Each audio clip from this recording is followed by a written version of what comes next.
देखो, एक स्मार्टफोन में जितना इंपॉर्टेंट एक अच्छे प्रोसेसर का होना है, जितना इंपॉर्टेंट एक अच्छे कैमरा का होना है, जितना इंपॉर्टेंट एक अच्छे डिस्प्ले का होना है, ज्यादा बड़ी बैटरी का, ज्यादा फास्ट चार्जर का, ज्यादा रैम, ज्यादा स्टोरेज का है, उतना ही एक चीज का इंपॉर्टेंस है। लेकिन उसके बारे में कोई बात नहीं करता। 90% लोगों को तो पता भी नहीं है, लेकिन वो एक इनविजिबल चीज इतनी इंपॉर्टेंट है कि अगर ये बाकी सारी चीजें भी तुम्हारे फोन में अच्छी है, फिर भी तुम्हारे फोन को ये खराब कर सकता है। मतलब उसका ना होना तुम्हारे फोन के एक्सपीरियंस को बहुत खराब कर सकता है। इसका एग्जांपल देता हूं। मान लो कि तुम्हारे पास XYZ ब्रांड का स्मार्टफोन है, उसमें XYZ पावरफुल प्रोसेसर है जो तुम्हें 120 FPS की BGMI गेमिंग प्रॉमिस करता है। अब तुमने फोन में BGMI स्टार्ट कर दिया, उसमें तुमने ग्राफिक सेटिंग में जाकर 120 FPS को सेट कर दिया, भाई गेम स्टार्ट कर दी, और गेम की शुरुआत में तुम्हें ऊपर दिख रहा है FPS मीटर में 120 FPS है, लेकिन कुछ ही मिनट्स में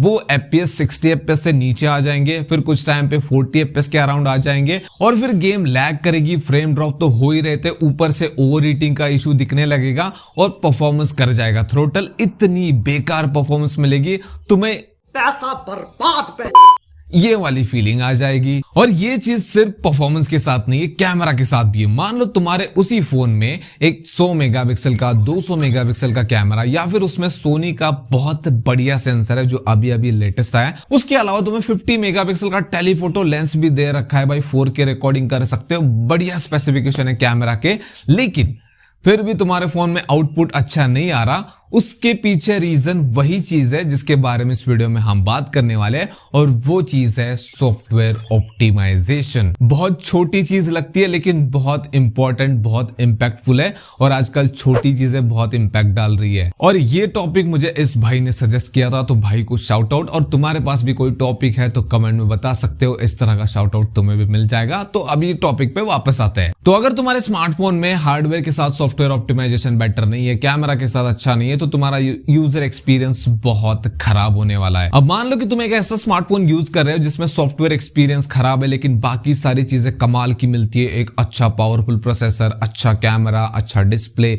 अच्छी बड़ी 7000 mAh की बैटरी, 120 वॉट का फास्ट चार्जर।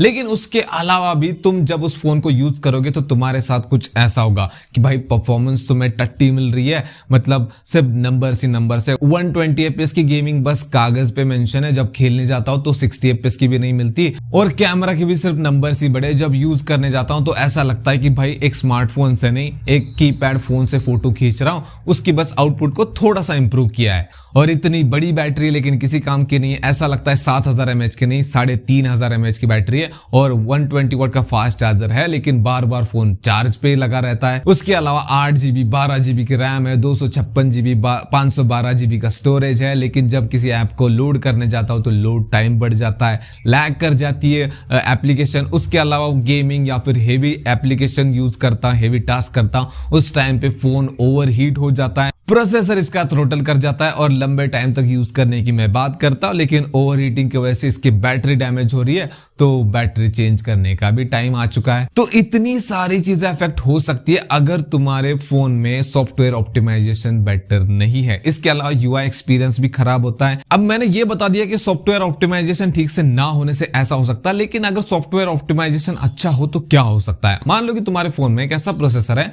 जो कि अच्छी परफॉर्मेंस देता है लेकिन दी बेस्ट नहीं देता, लेकिन उसका सॉफ्टवेयर ऑप्टिमाइजेशन अच्छा है। लाइक अगर हम एक रियल लाइफ एग्जांपल की बात करें तो Dimensity 7300, उसको सॉफ्टवेयर के साथ काफी अच्छे से ऑप्टिमाइज किया। रिजल्ट हमने क्या देखा, 15000 के नीचे 90 FPS 120 FPS की गेमिंग। अब इसमें भी कुछ लोग नेगेटिव्स निकाल सकते हैं कि भाई कहा 120 FPS स्टेबल है, लेकिन तुम उसकी प्राइस देख लो ना स्मार्टफोन की, 15000 के फोन में 120 FPS। इसके अलावा अगर हम एप्पल सैमसंग के एग्जांपल लेते हैं जहां पर तुम्हें 12 मेगापिक्सल के कैमरास मिलते थे, आज भी मिलते हैं। मेरे पास जो iPhone 15 है उसमें अल्ट्रा वाइड लेंस 12 मेगापिक्सल का है, लेकिन जब उससे मैं फोटो निकालता हूं तो काफी सारे एंड्रॉइड फोन 50 मेगापिक्सल के अल्ट्रा वाइड कैमरा के साथ शर्मा जाए। इतना बेहतर आउटपुट मिलता है, और कभी मैं हेजिटेट नहीं होता कि भाई मुझे वाइड रेंज में फोटो लेना है, कि भाई सारी चीजें आनी चाहिए फ्रेम में, तो मैं अल्ट्रा वाइड पे स्विच करूं या नहीं करूं। मैंने एक बार भी हेजिटेट नहीं किया, मैं सिंपली स्विच करता हूं, फोटो लेता हूं, क्योंकि मुझे पता है अच्छी ही फोटो आएगी, और अल्ट्रा वाइड लेंस में भी मैं अपने ब्लॉग्स को शूट करता हूं, मुझे पता है कि अच्छा आउटपुट ही आएगा। तो ये होता है सॉफ्टवेयर ऑप्टिमाइजेशन, और ये होता है इमेज प्रोसेसिंग, ये सारी चीजें अगर बेहतर कर ले कोई ब्रांड तो भाई एवरेज चीजें भी बेहतर निकल कर आ सकती है। लेकिन आजकल के बजट स्मार्टफोन में ये चीज बहुत ज्यादा लैग करती है और इसके बारे में कोई बात नहीं करता, इस वजह से तो ब्रांड नहीं देता। लेकिन हमें बात करनी चाहिए क्योंकि ये चीज बहुत ज्यादा इंपॉर्टेंट है। अब तुम सोच रहे होगी कि भाई कैसे पहचाने कि भाई सॉफ्टवेयर ऑप्टिमाइजेशन बेहतर है इस फोन में या फिर नहीं है। मैं एक नया फोन लेने वाला हूं क्योंकि उसके स्पेसिफिकेशन में तो मेंशन नहीं होता, तो उसको पहचानने के लिए तुम्हें थोड़ी सी मेहनत करनी पड़ेगी। वो मेहनत कैसी करनी पड़ेगी तुम्हें? अब जब भी कोई स्मार्टफोन लॉन्च होता है तो उसको फर्स्ट सेल सेकंड सेल में बाय मत करो, क्योंकि उस टाइम पे उस फोन के बारे में अंदाजा लगाना कि इसका सॉफ्टवेयर बेहतर है या फिर नहीं है वो कहना थोड़ा मुश्किल है। हाँ, कभी कभी ऐसा होता है कि